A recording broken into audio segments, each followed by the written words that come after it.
Hi, I'm Kevin, And I'm Amanda. and we are serving up. All that jam.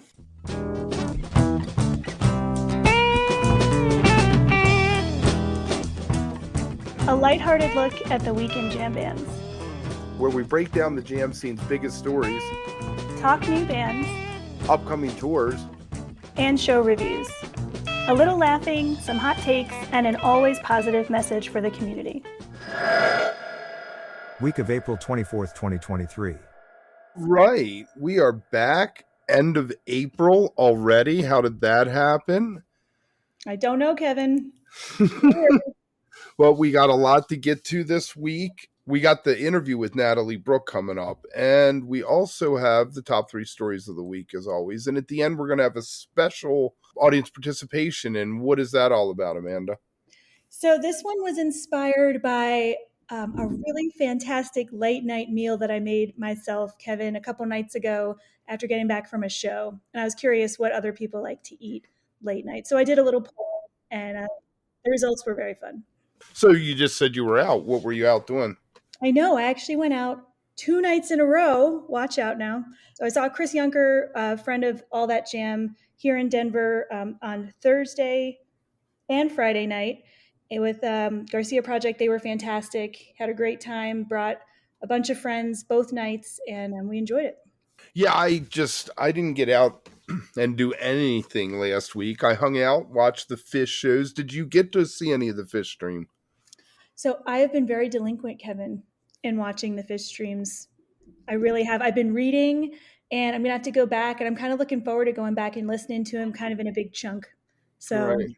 that's kind of my plan right now. Well, we have the Goose and Fish mega tour going on there. Goose is like trailing away there. Did you hear about last night Oh, in I sure Seattle? did. Tech issues. I mean, wow, how frustrating. But it seems like they came back and ripped it and just had a great, great show. Yeah, fiber optics. Yep, Mm, 45-minute Echo of a Rose. I mean, there's been a lot of good chatter on the socials about the show last night. exactly. And it's amazing technology how much we take it for granted till all of a sudden, boom, it isn't there. 100%. You don't even think about it until it's not working. Yep, exactly. So, all right, well, why don't we dive into The top three stories of the week. All right, let's do this. So, three stories of the week. Found some interesting ones for us. The first one we're going to kick off with is the announcement that came out, I guess it was on Saturday. Bill Kreutzmann will not be joining Dead and Company for the final tour, in quotes, which I think you kind of have to put in quotes these days, right? And Kevin, I just want to make sure you know that Bill wants you to know he's in good spirits, good health, and he is not retiring. So, three very clear statements embedded there. It was a very interesting announcement, both for the way it was worded and obviously, of course, what it says and what it doesn't say. So, Kevin, I was curious, what are your thoughts there? Do you think there's anything else going on that might be the? happening behind the scenes, or is he just done? I guess Billy wants to do Billy and the Kids. Maybe he wants to stay closer to home. I mean, can you imagine doing a tour that size? I mean, it's got to be grueling. So, Yeah. maybe he just was like, this isn't what I wanted to do for the last tour, so I'm just going to kick back. I'm hoping San Francisco he shows up and we get the San Francisco sit-ins. Where else? They're playing somewhere else out there, right? They begin and end the tour in California. Yeah, and you know what? I think part of my thought process on this is after so many years, it's okay to say no thanks. Maybe it's just as simple as that. So that could be it. But definitely news. I know that a lot of people are chatting about it. And I think also it's just the way the announcement was written seemed cryptic, but maybe it's not. Maybe it's just straightforward and there you go. And I think that probably says a lot more about maybe music fans and that we're always trying to find the angle. So I'm going to try to rise above that, Kevin, if I can. Good luck. I hear you. So that's our first story, and who knows, there might be some more, information that we get at some point. But the second story I've got is going to take us in a totally different direction. Eddie Van Halen's "Hot for Teacher" guitar got nearly $4 million at a recent auction at Sotheby's. $4 million. I mean, crazy, right? So this was an auction that included other items from the 80s MTV era. So there was a lot of different things there, but that guitar, I believe, is what kind of got the most bids and the most money The overall. red with the white, that one? Mm-hmm. Yeah. Okay. That was his go-to guitar, I think, for everything. Pretty Yeah, much. and yeah, exactly. And I will just give a shout out that that guitar was built in Neptune, New Jersey, where I'm from, basically. But you know, there was very, very specific kind of details on this one, and I think that maybe it just goes to show that that kind of stuff is so meaningful to people, you know, because I think what happened was in 2020, right after that, you know, his sudden death, a trio of his guitars went up for sale. And at that time, they brought in less than $500,000. Mhm. Um, but it was not this guitar. Right. And all of that kind of pales in comparison to the sale of Kurt Cobain's Unplugged Martin, the acoustic, that brought in like 6 million. It's not all about the money, but at the same time, I think it's fascinating to see the value that that gets placed on these items. Right. So thought we could chat about I that one, I you know. wonder what Garcia's guitars went for. You know, the guy from the Colts bought one of them, I believe. Yeah, I don't know, but that's a good question. I have to check that out. Yeah, we'll have to look into that. Very interesting. I wish I had $4 million. I would not buy a guitar. I was just gonna say, if that were me, nah, definitely would not be buying a guitar, but that's okay. Um, all right, so that's our second story of the week. The third one seems like it's an Onion article. It's not. It's true. I actually had to double check this one. So, kind of getting away from jam bands for a moment or two here. The band OK Go. You know, they're known for pretty elaborate videos with drones and Rube Goldberg machines. I had just found out about this. They're being sued by Post Foods, the cereal people who sell those kind of products, because they've had their names stolen. Post applied for a trademark. The band sent a letter asking them to pick a different name, and then Post goes ahead and sues them in federal court. Wow. So it's just the weirdest thing. Do Um, they have any I standing, do you think? Yeah, so there's a couple articles out there about this, Kevin, and um, it's this new. Here's what's happening. Post has this super convenient portable cereal line called OK Go with an exclamation mark. So it's just that exclamation mark, that punctuation, that is kind of keeping them from being exactly like the band name, right? And so the legal teams have been in contact with each other. A few months before that product even hit the shelves, the band wanted to reach a resolution of some kind. But instead, after offering them like just a little bit of money to drop it, Post sued the band in Minnesota federal court with, I guess, the assumption that they can just keep forcing the band to spend money on things until they go away. Crazy. Absolutely crazy. No, has the band released albums? I mean, are they established? Yeah, they've been around since the late 90s. Interesting. They're like alt rock, you know, but yeah, they definitely have. And OK Go licensed out nearly every song from one of their older albums to commercials and TV shows. So they've already teamed up with Chevy, State Farm, you Okay. know, and so they're no strangers to that world. But this is something that I've never heard of before, so I had to share it. Yeah, no, we'll have to keep our eye on that. That's Yeah, pretty crazy. And nothing it's is sad that the sacred. corporation Post would do that. Totally. Hmm. Those are our stories of the week. Very nice, very nice. All right, so we have our interview with Natalie Brooke coming up. Before we get into that, I just want to let you know what's coming up the rest of the week. Tuesday, tomorrow, we'll have Joel Cummins of Humphrey McGee on talking about a show he's going to be doing at Jazz Fest with Ben from Goose, Ben Atkin. Wednesday, we have George Porter Jr., the master, talking about his Jazz Fest plans. Thursday, Mark Samuel from Basin Street on Los Hombres Calientes, which was the second band that he signed. Had Irvin Mayfield, Bill Summers, and they're fantastic if you've never heard them. Friday, we're going to have Stuart Bogey on the Stuart Bogey Band with Joe Russo. And then Saturday, we have Jim Cotto on their last album, Bonfires, which is really an interesting story because they had broke up in 2017. They took a hiatus. They decided to get back together and quarantine hit, and they had the album completed and released a series of 10 singles from it over quarantine, which just is completely fascinating. So Natalie Brooke is she has a band called Infinity Tribe with Gator from Pigeons Playing Ping Pong. This first clip we're going to listen to, she's talking about that, her progression as a songwriter, and we get into some bands she likes, and she's a real big fan of a band called Wolf Mother. So let's take a listen, and we'll see you on the other side.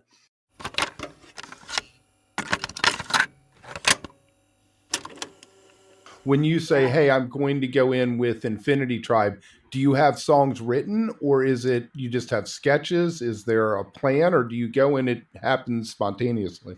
If I could buy more time in a studio, I would do more spontaneous. So I hope for that down the road. But no, everything's definitely written, of course, with open sections. Our last album was like written like note for note, but I will say this one, we're going in with some more unfinished sentences or, songs and stuff. So, yeah, it's pretty much planned out. We're going to rehearse a lot the next like 2 or 3 weeks and then go in and just go for it. I would say, does that kind of bring in for you any of the live music experience to go in maybe and not have it quite as, like you said, kind of note for note? And I guess the other thing we always end up talking about too is like, how is the live experience for you? Do you enjoy that? It sounds like you do, just from some of the things you said, but everybody's got different opinions on that. Oh, for sure. Yeah. And yeah, as far as like going into the studio, because I've played with them for a year now, it's so different, and we can go in and just trust each other, and some different things might happen on different takes, which will be so cool.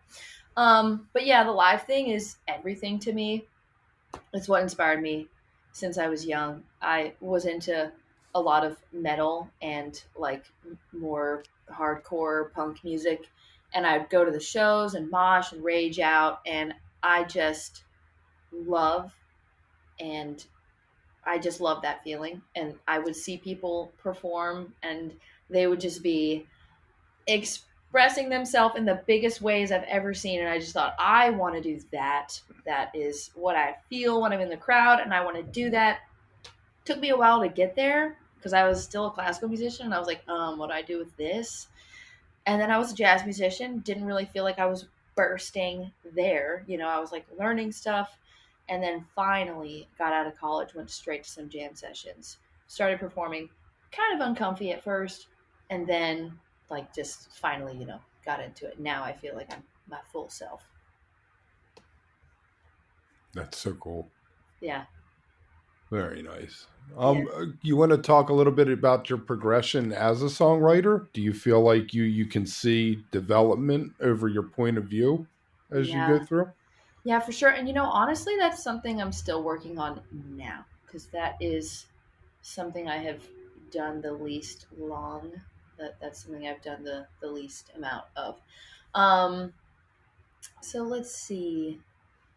Yeah, I started writing songs for Natalie Brooke a couple of years ago, and that's also when I started singing. So that was the biggest challenge, was writing vocal parts over piano parts, because it just was something I hadn't done before, and it was, I guess, just harder to feel natural with it. I don't have a problem writing lyrics and like kind of like getting my feelings out and stuff, but as far as just getting them to go together but also like be different at the same time, be contrasting, that was kind of hard for me. But I guess songwriting, though, and just like writing music has been something I've done since I was a kid. I would sit at the piano and just write stuff. So I guess that comes really naturally to me. I'm always writing things. I'm always like sketching out ideas or just doing stuff. But as far as like wrapping it up, that's something I'm not very good at, is like, just finishing. I get like 3/4 of the way. And then also like learning to write vocal parts over stuff was like kind of a challenge for me. But that's also why I'm in voice lessons right now, because my voice teacher helps me write things, and he just keeps it way more interesting. Like I might just have an idea that's okay. He's like, "What if you sang it like this?" I'm like, "Wow, that's way cooler." So yeah, so like whose stuff, I guess, in terms of lyrics then, or just songwriting in general, do you really love? Like, is there anybody now or even in the past that you're just like, yeah, they have a style that really kind of clicks with you? Mm-hmm. Something that's kind of always a main source of influence for me, which might sound a little left field, is the band Wolfmother. I've heard of them. Okay. They're like just a rock band. You know, I wouldn't put many other words on them, like psychedelic rock, just rock. I just think a lot of their songs just have different vibes, like different I don't know. They're just like very creative with like every song having a different feel and like different riffs. And then I love his singing. I mean, it's so energetic. He sings pretty high. He sings pretty cool. He's pretty rock and roll. So I would say I listen to them quite a bit when I'm trying to just like get in the zone, or just I practice singing along with him a lot. Just He 'cause has he's so swagger. exciting. There's He some does. swagger. Yeah.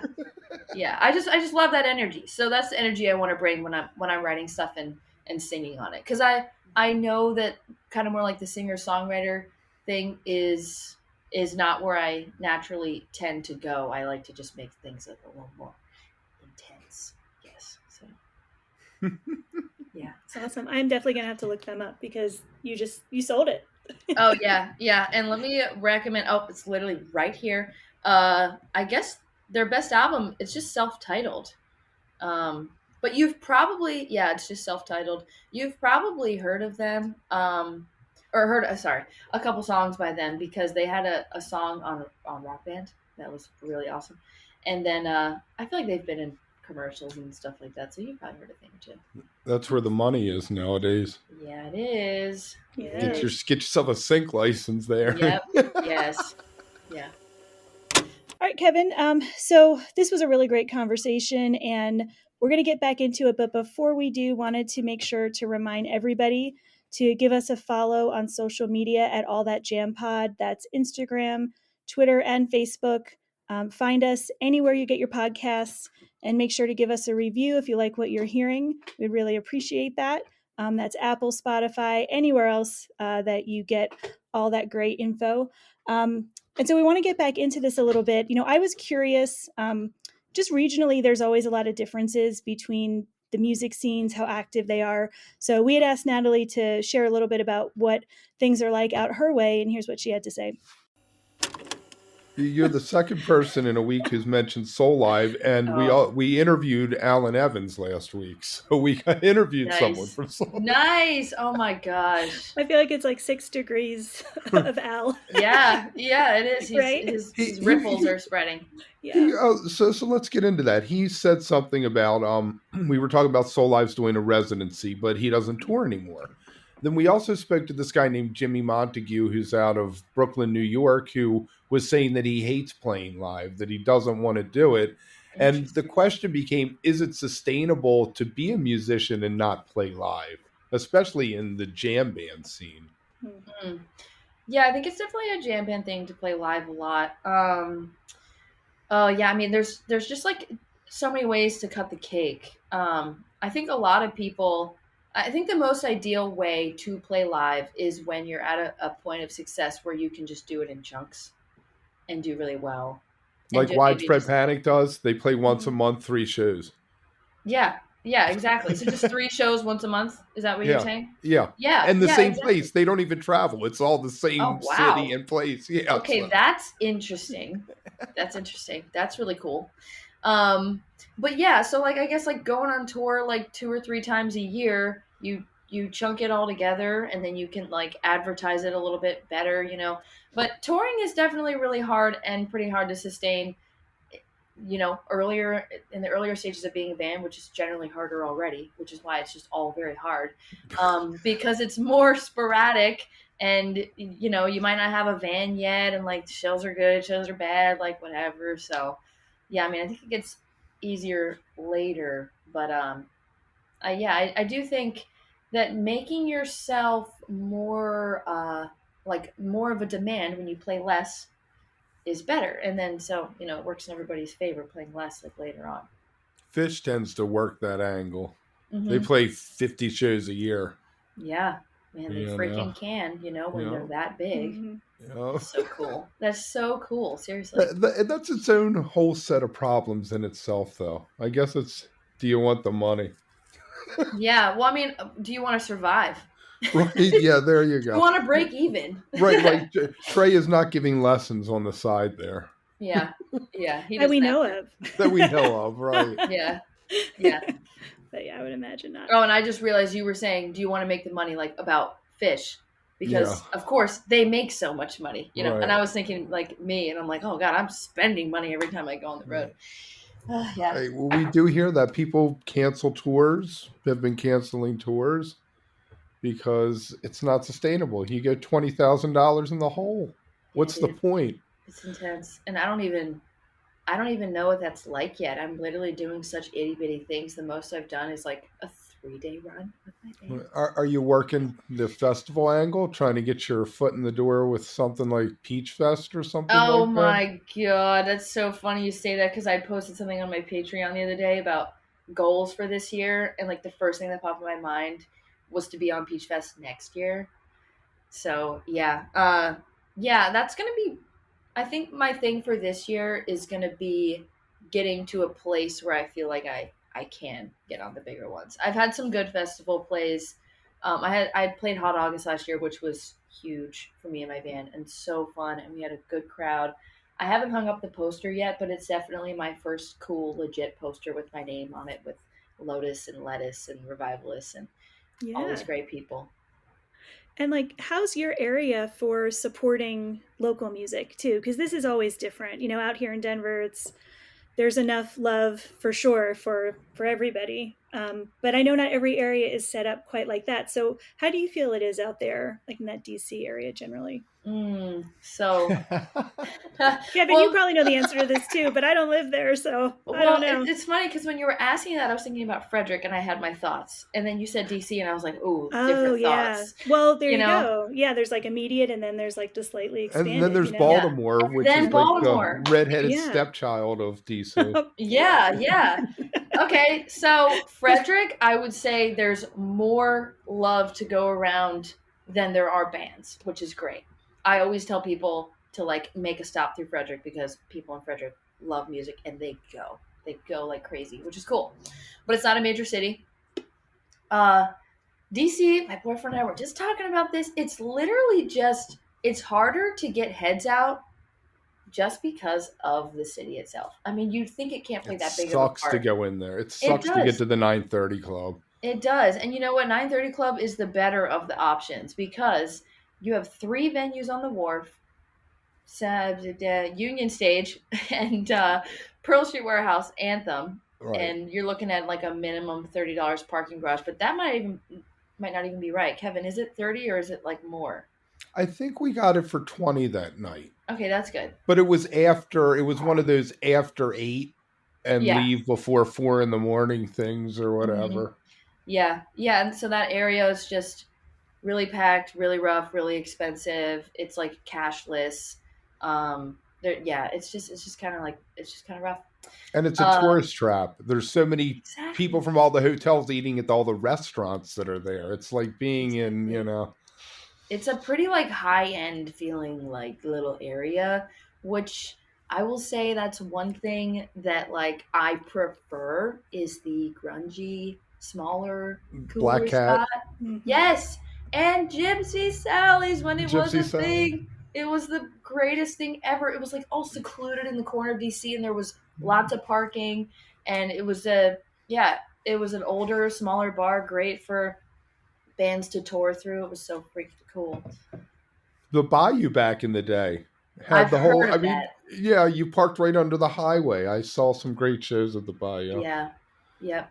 Crazy place. But That's then there's also- Baltimore. Baltimore Yeah. doesn't have much though. We got the 8x10 Yeah. sound stage, and then they're building that new thing by the harbor. What do you think? Yeah, it's going to be like a 3,000 seat venue. They're going to try to like take on the Anthem. I think, and it's going to Okay. be right by Camden Yards.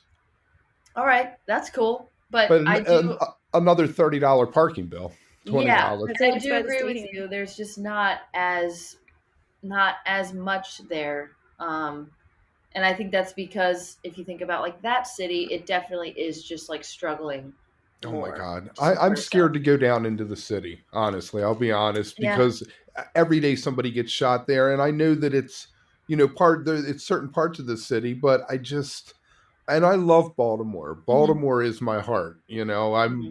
born and raised here. So, Yeah. Oh, cool. Cool. Yeah. I mean, I love it too. It's definitely got great vibes. Like when you're there, like the crowd that comes out is so rowdy and about every show they're in front of, which is a cool aspect that you can feel when you play there.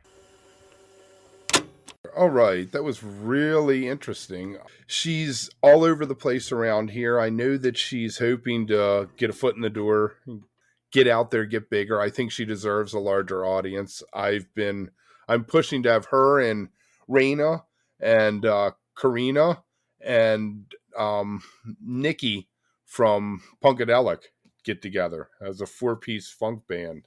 I would love that. Let's do that. Yes, it's my dream lineup there. So, but you were talking earlier. You had a late night. What did you have late night? Let's hear what you made that Let's inspired start this. there. Okay, let's start there. So first, I'll just say that if you know me, you know that I like food a lot, as we all do. But I really take it kind of an extra step. And so after I'd gotten back from one of the Garcia Project shows, I was really hungry. I eat nachos for lunch a couple times a week anyway. They're one of my staples. So I made some late night nachos, and they were brunch nachos. Those scrambled eggs, breakfast sausage, about 5 pounds of cheddar cheese, melt that up. And then, so like that's great, right? But that's kind of basic. So I had some maple syrup. I poured some sriracha in it, heated it up in the microwave, slammed that all over it, and then added more sriracha on top of it, took them down. And I was very proud of myself. So I thought, what other people like to eat? Because I think that for some of us, we definitely have our go tos, whether it's a restaurant, a food stand, like something, or it could be as basic as cereal, which sometimes I go for. Normally, I want something way more involved than that. Right. So I asked kind of an open question, and then I actually did a little bit of a poll. So in terms of the poll, we'll start there. Um, for the people that did answer, it sounds like burritos, tacos, kind of food in that vein is the most common go to late night, which makes sense because that tends to be available. You got to think about that. Also, probably depends on where you live and kind of what's available there. So that was a lot of my West Coast responses. On the East Coast, Northeast, had more like falafel, some halal, and I do have to give props to Halal Brothers out there in New York City doing it. White sauce. If you've ever been there, line wrapped around the block, 100%. And then, of course, we had, a lot of votes for your classic grilled cheese sandwiches. So nothing super surprising, but it made me realize that most people are probably not going to spend 45 minutes making nachos. Right. They're probably going to go buy Right. something. So My go-to there is you a diner. I want to go to a go. diner after I've been out all night and have an omelet and home fries and biscuits, and so I Yeah. can just So go home let me and ask sleep. you this. Yeah, you do need that kind of base. So, okay, maybe just one more question because this did become a little bit of a debate, a little contentious. As you know, because I talk about it constantly, I'm from New Jersey. The diner scene is just traditional there. And disco fries, I really don't know if that's a thing anywhere else than Jersey, but that is definitely something that is very popular out in Jersey What land. are disco fries? So disco fries are kind of like the Jersey version of poutine. So it's usually some kind of gravy, mozzarella cheese. There could be other things, but that's kind of the basics of it. But I don't like them. I don't like them. They get soggy. Hmm. I've never found a fry that can really stand up to the gravy. And You have to have your fries and you dip in the gravy. That's the key. right, right. So this is something that people have a lot of strong opinions about. So for all of you out there that enjoy soggy fries, I'm more power to you, but I can't do it. Right. I'm with you. I'm with you. All right, so that's the answer there. Make sure you find us on social media so you can catch this kind of stuff and you can participate, because we love to hear from everybody what's going on. And you got anything coming up this week? This week, let's see. I am trying to get to a late night show over at New Conscious here in Denver. Photon, that's members of Dopapod, Thievery Corporation. They're a really fantastic band, and they're doing a late night set over there. So that's what I've got coming up on Saturday. Very nice. How about you, Kevin? I'm watching the Fish Show tonight. Nothing on the radar there. I know that J-Rad's coming up in May, so I got that to look forward to. And I think the Trey is going to play Pier 6 sometime. Might be June. Sometime when Fish isn't playing. So you go figure that. And with that, I will leave you with stay beautiful, but don't stay underground too long. I'll talk to you soon, Amanda. All right, have a great one.